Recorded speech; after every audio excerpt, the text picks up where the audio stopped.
Okay, Bob Mudd, President Extraordinaire Ventures. Um, I'm just really curious to hear from you. We're amidst a lot of bad news surrounding coronavirus, and it's negatively affected us from a business standpoint. I'm curious as to what are you seeing COVID make possible? What are the silver linings you're seeing, personal life or adventures or business? Just like what's some of the silver linings that you're seeing emerge? That's a good question. I spend a lot of time thinking about discipleship and like how do we reach this younger generation for Christ. And if you look at the value system that so many families carry, it's so enmeshed in this Western point of view that we somehow have control over our own security. Yeah, Top values of a lot of families are avoidance of any risk, of making sure there's entertainment that interrupts any pain, and frankly, the avoidance of pain. And I mean, one of the things that all of us have experienced from COVID is we don't have any control over it. Even the experts can't even figure out what this thing looks like. And so yeah, it's really unsettled a lot of people. I think um, that's maybe not how I would approach seeing a revival for the gospel, but it is stripping away some things that we lean into yeah, that present a lot of opportunity. So, in that, where there is fear, Jesus has a solution for that. We've got a generation who, even in the last decade, have seen the clinical diagnosis of anxiety disorders double. And you put COVID on top of that, which disrupts their education plans, it disrupts their social plans, it puts economic pressures on families, and a lot of the things that we used to lean into are being shaken at their core. yeah. So I look at that and go that if there's opportunity for people to see Jesus for what he is, and that's the way, the truth, and the light. And we're not to be anxious about anything, but through prayer and petition, offer our request to God, and the peace which transcends all understanding will guard our hearts and our minds. That's a discipleship opportunity that the big germ presents us.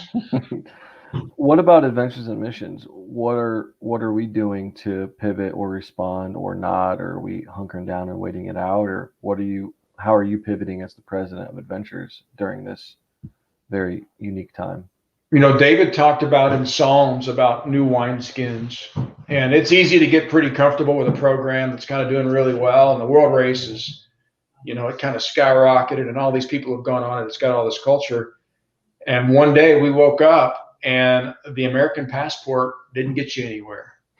Right. Jesus hasn't changed, so we have to look at that and go, if we exist to mobilize and to reach people for Christ, we might have to look to our left and to our right, because we might be able to walk to the places we're going to mobilize to.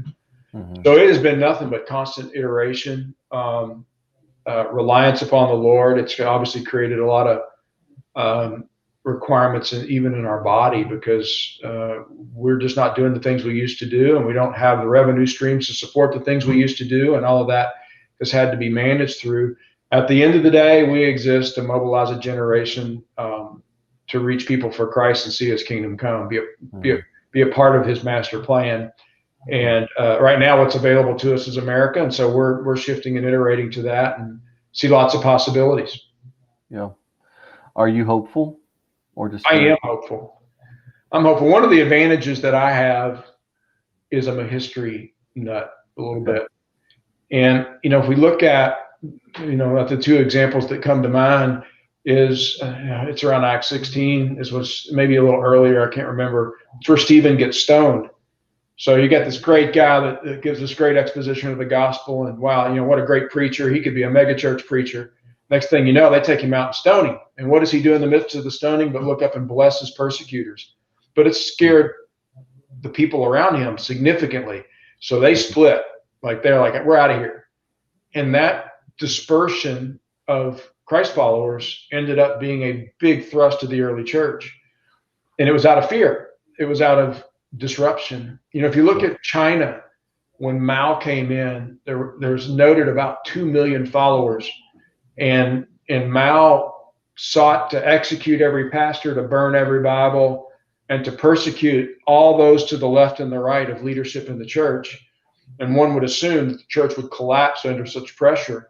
And during the reign of Mao, the number of believers, and I would have to assume deep believers, because belief meant high potential of death, they went from Right. 2 million to 200 million. So here we have this little bomb that's gone off in our world, the big germ. And in the midst of that, we've got opportunity because the stark representation of the world versus the light that is Christ becomes more and more different. Yeah. And the greatest thing that we can do is walk in the faith that Christ has given us, and walk in the character and the understanding of who we are as sons and daughters. Because when there's fear, peace is attractive. And we need to walk with the peace, the grace, the mercy, and the love of Jesus. Yeah. Cool. Super encouraging. Thanks for a little bit of your time today, Bob. All right. Thanks, Jeremy. Amen. Anytime.